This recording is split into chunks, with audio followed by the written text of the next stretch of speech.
Hello, friend. Welcome to History ZZZ. We are glad you are here. Get comfortable. Let your body settle. Let your shoulders drop. Let your jaw unclench. There's nothing you need to do right now. Breathe in and out. Tonight, we are not going to ancient Egypt. We are not going to Rome or Constantinople or the court of a great emperor.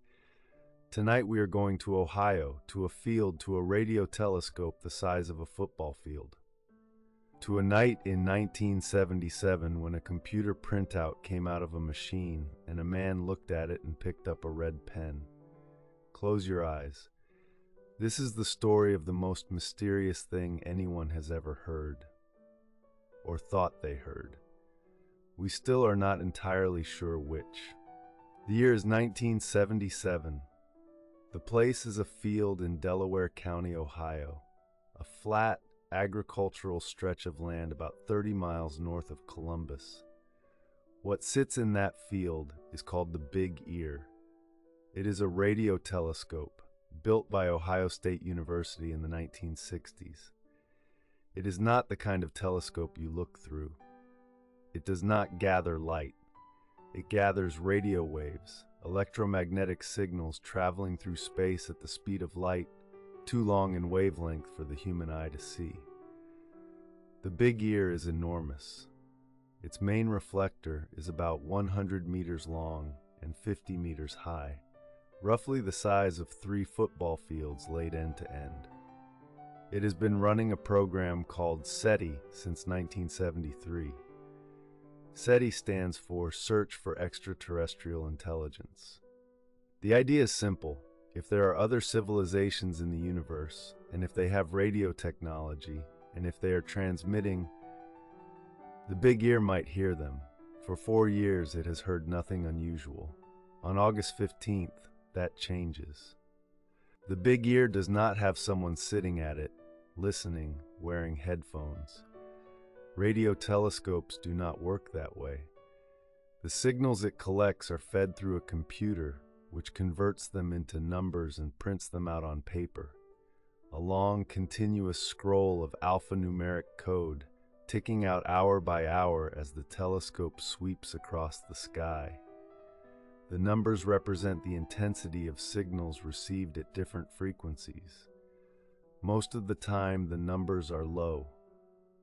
Background noise, the faint hiss of the cosmos. The printout scrolls, hour after hour, day after day. A volunteer astronomer named Jerry Amon comes in several days later to go through the accumulated printouts. He is looking for anything unusual. He does this regularly, scanning pages of numbers by eye, a tedious but necessary task. On this particular afternoon, he is working through the printout from the night of August 15th. He reaches a column of numbers about 2/3 of the way down the page. He stops. The numbers he is looking at are 6EQUJ5. In the notation the Big Ear uses, numbers represent signal intensity. Higher numbers mean stronger signals. When the intensity exceeds 9, the computer switches to letters. 10 is A, 11 is B, 12 is C, and so on. The sequence 6EQUJ5 traces a perfect bell curve. It rises gradually, peaks at U, which represents a signal intensity of 30, then falls back down. This is exactly what scientists had predicted a genuine extraterrestrial signal would look like, mathematically. A signal from a single fixed point in space, as the rotating Earth carried the telescope's field of view past it, would rise and fall in precisely this way. The peak intensity is 30 times the background noise of space. Jerry Amon circles the sequence with his red pen. In the margin, he writes a single word: wow. Let your breathing slow. Feel the weight of your body settle. The room is quiet. Imagine that moment. A man alone in an office, going through pages of numbers, the late afternoon light coming through a window, the sound of the building settling, a coffee cup going cold on the desk. And then, in the middle of a page of unremarkable data, something that stops him completely. He does not immediately call anyone. He does not run down the hall. He circles it with a red pen and writes one word. And that word says everything. Not possible anomaly, not see attached analysis. Wow. The single most human response to the possibility that something in the universe had just spoken. The signal lasted 72 seconds. 72 seconds is how long the Big Ear's observation window was. The amount of time a signal from a fixed point in space would remain in the telescope's field of view as Earth's rotation carried it past. The WOW signal lasted exactly that long. Not a second more, not a second less. It appeared at a frequency of 1420 megahertz, very close to what scientists call the hydrogen line. This frequency has special significance. Hydrogen is the most common element in the universe, and the hydrogen line has been theorized as the natural frequency any intelligent civilization might use to broadcast, precisely because any civilization advanced enough to build a radio telescope would know what hydrogen is. It was, in other words, the channel everyone agreed to listen on. And something had transmitted on that channel. Once. For exactly as long as it should. And never again. Let your mind go soft for a moment. The numbers, the red pen, the single word. 72 seconds of something. From the direction of the constellation Sagittarius, somewhere between the stars Chi Sagittarii and the globular cluster that astronomers call M55, the distance to that part of the sky is difficult to calculate precisely. There are many objects in that direction. What sent the signal, if anything sent it intentionally, could be hundreds of light years away. Could be thousands. If it was sent by an intelligence, and if they were 1,000 light years away when they sent it, then the signal left its source around the year 977 AD. While the Byzantine Empire was still standing, while Timbuktu was just beginning to grow, it traveled for 1,000 years through empty space at the speed of light, in a straight line, arriving at exactly the moment a radio telescope happened to be in the right place to receive it, and a man with a red pen happened to look at the right page. Breathe. Out. Let the image of the observatory settle. The Big Ear continued to run its SETI program. In the days and weeks after the discovery, astronomers pointed the telescope back to the same spot in the sky repeatedly. They heard nothing. Over the following years, other radio telescopes around the world joined the search. The Very Large Array in New Mexico, Arecibo in Puerto Rico, the most powerful radio telescope ever built. Others in Europe, Australia, South America. All of them pointed at that same patch of sky. Silence. The universe continued its slow, indifferent noise, the background hiss of background radiation, the faint static of quasars, the normal business of a cosmos that does not explain itself. But no signal. Not once. In 47 years of listening. The theories are many. The most exciting, of course, it was a genuine transmission from an extraterrestrial civilization. A broadcast sent in the direction of our sun, perhaps deliberately, perhaps as a general beacon. Against this, why only once? If a civilization is broadcasting, they are presumably broadcasting continuously, or repeatedly. A single transmission detected once and never again is strange behavior for a beacon. Other theories. It was a natural astrophysical phenomenon that happened to mimic an artificial signal. It was radio frequency interference from a human source, misidentified. It was a comet outgassing hydrogen, creating a temporary radio source that happened to fall at the right frequency. In 2017, a team of astronomers proposed the comet theory specifically. 2 comets were in that region of the sky at the right time. The radio astronomy community was, to put it mildly, unconvinced. The frequency was too precise, the signal too structured, the rise and fall too mathematically perfect. The mystery remains open. Let your eyes be heavy. The telescope is still there in the Ohio field, except it is not anymore. The Big Ear was demolished in 1998 to make room for a golf course. The field where it stood is now a fairway.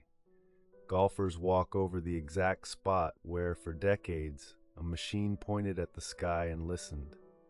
The printout still exists. The original paper with Jerry Amon's red pen circle and the word "wow" in the margin is preserved. Jerry Amon himself, in interviews over the decades, has remained careful and honest. He does not claim it was aliens. He says he does not know what it was. He says the signal matched every criterion that had been predicted for a genuine extraterrestrial transmission. And then he says, we need to hear it again before we can say anything for certain. We have not heard it again. He is still waiting. Drift now. Let the images soften. The printout, the red pen, the telescope in the field. There is something deeply human about this story that has nothing to do with whether the signal was extraterrestrial or not. A group of people decided to listen, not for a week, not for a year, for decades. They built enormous machines and pointed them at the sky and ran them continuously day and night, looking for something that might not exist, just in case. Because the alternative, not listening, not looking, seemed worse. There's something very old about that impulse. The same impulse that made people stand on hills at night and map the stars. The same impulse that made the scholars of Timbuktu chart the heavens. The same impulse that made the builders of Stonehenge align their stones with the solstice. We have always looked up. We have always wondered. We cannot seem to stop. The universe is very large. This is worth sitting with for a moment. The observable universe, the part we can see, is about 93 billion light years across. It contains roughly 2 trillion galaxies. Each galaxy contains somewhere between 10 million and 1 trillion stars. Our own galaxy, the Milky Way, contains somewhere between 100 and 400 billion stars. The nearest star to our sun is about 4 light years away. 4 years of traveling at the speed of light, 186,000 miles per second, to reach the nearest neighbor. The wow signal came from much farther than that, from somewhere in all of that, from somewhere in the 2 trillion galaxies and the 400 billion stars and the billions of years of time that the universe has had to produce whatever it has produced. 72 seconds of something, and then nothing. Let your body be completely still. Feel your weight, the mattress or cushion or floor holding you. Breathe in, out. You are on a planet orbiting a star. That star is in the outer arm of a spiral galaxy. That galaxy is one of 2 trillion, and someone or something once sent a signal that lasted exactly 72 seconds and was never repeated, or didn't. Or the signal is still out there repeating, and we are pointing our telescopes at the wrong part of the sky. Or it will come again, or it was always a comet, or let the "or" hang there. You do not need to resolve it tonight. The universe is comfortable with unanswered questions. It has had a long time to practice. Jerry Amon was asked once in an interview what he thought about the signal. He said, "I am not going to say it was extraterrestrial. I'm going to say it was extraordinary." That word, extraordinary. It comes from the Latin extra, meaning outside, and ordinarius, meaning ordinary. Outside the ordinary. For 72 seconds, something stepped outside the ordinary. Something interrupted the background noise of the cosmos with a signal that was precise and structured and exactly where it was supposed to be. And then it stopped. and the ordinary resumed. The hiss of background radiation, the faint noise of quasars, the normal business of a universe that does not explain itself.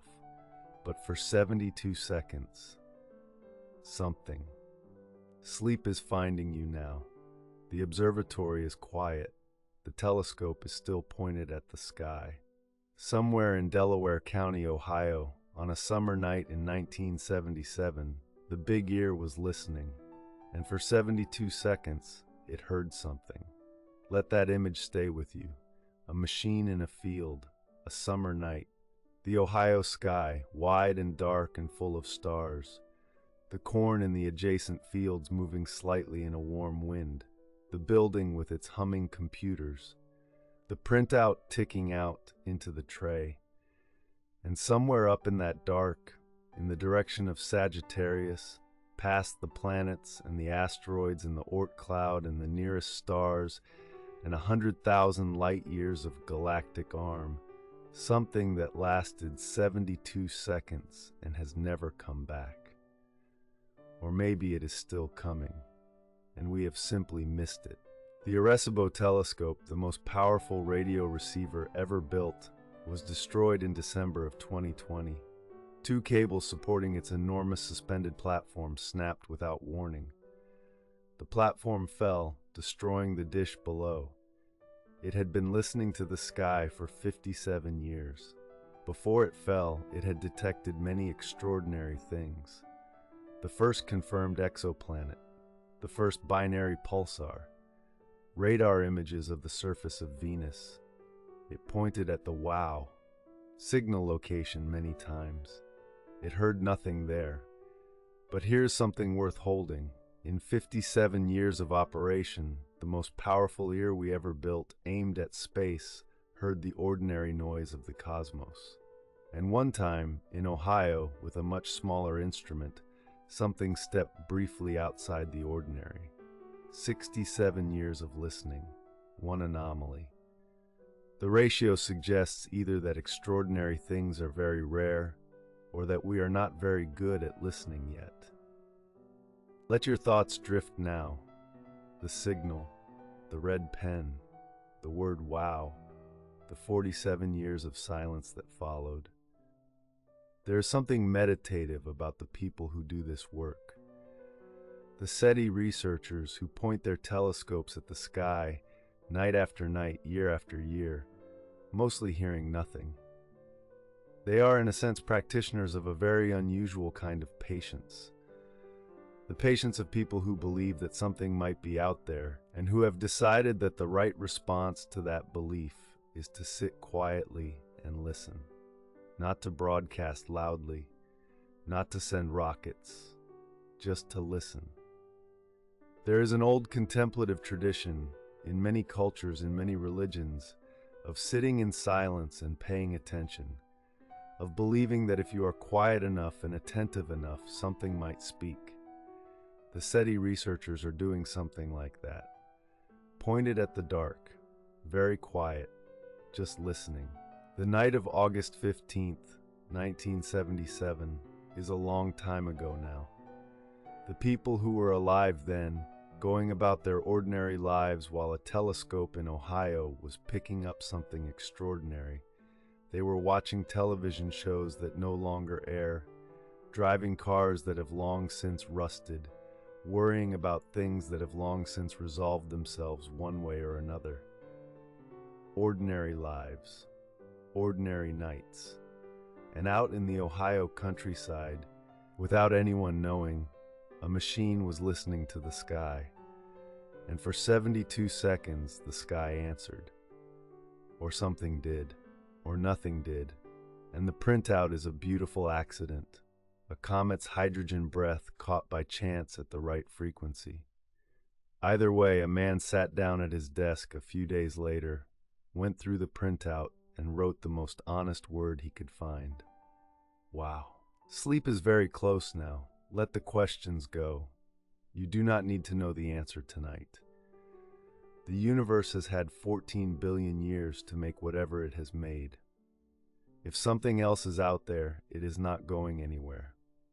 If the signal comes again, someone will hear it. And if it never comes again, if the wow signal was a comet or a fluke or a one-time broadcast from a civilization that has since gone silent for reasons we cannot imagine, then what we have is still extraordinary. We listened. That is what humans do. We listen. We look. We write one honest word in the margin. Breathe in, out. The sky is very dark and very full. Let it hold you. There is a project called Breakthrough Listen. It was funded in 2015 by a group of scientists and philanthropists, including Stephen Hawking. It is the most comprehensive SETI program ever attempted. It has access to 2 of the world's largest radio telescopes and surveys 1 million nearby stars, the 100 nearest galaxies, and the entire plane of the Milky Way. It has not found anything yet. It continues. Somewhere tonight, as you're falling asleep, a radio telescope is pointed at the sky. Computers are processing the signal data. Algorithms are scanning for patterns that do not belong. Someone is listening. The same way someone was listening on August 15th, 1977, when the printout came out of the machine and someone picked up a red pen. We are still listening. We have not stopped. Let your body be completely heavy. Let your mind be completely soft. The telescope is listening. The sky is full. Somewhere in the direction of Sagittarius, past everything you can see and most of what you cannot, the universe is doing what it does. Burning, cooling, expanding, making, perhaps in ways we do not understand, the conditions for something that might one day transmit for 72 seconds toward a small blue planet in the outer arm of an unremarkable galaxy. Or not, either way, the stars are very beautiful, and you are here, under them, alive and warm and breathing. That is also extraordinary. Wow. Sleep now. The telescope is listening. The printout is somewhere in an archive, with its red circle and its one honest word. The sky is the same sky it has always been, and somewhere in it, in all of that vast, ordinary silence, the memory of 72 seconds. Something. Sleep, rest, the universe is listening too. History ZZZ.